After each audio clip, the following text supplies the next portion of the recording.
Hey, to change watch faces on the Xiaomi Smart Band 8 Pro, all you have to do is just to swipe up from the main watch face. Now you will have to open the settings. From this, select Edit Band Display. And now, as you can see, when we swipe into the left or to the right, we can actually find the different watch faces.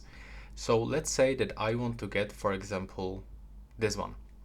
Now, if I want to change this watch face, if I want to customize this watch face, I have to click here on this settings button, and now I can actually swipe down to get the different color of this watch face. In my case, this one actually fits the best, but when I swipe into the right side, I can also adjust some widgets. So for example, if I want to get rid of this temperature information, I can just click on it and now select something different. For example, I want to get my heart rate. And now if I want to finish, I have to click here and now tap on it once. And as you can see, that's how you can easily change the watch faces on the Xiaomi Smart Band 8 Pro. Right now, please subscribe to my channel and see you in the next one.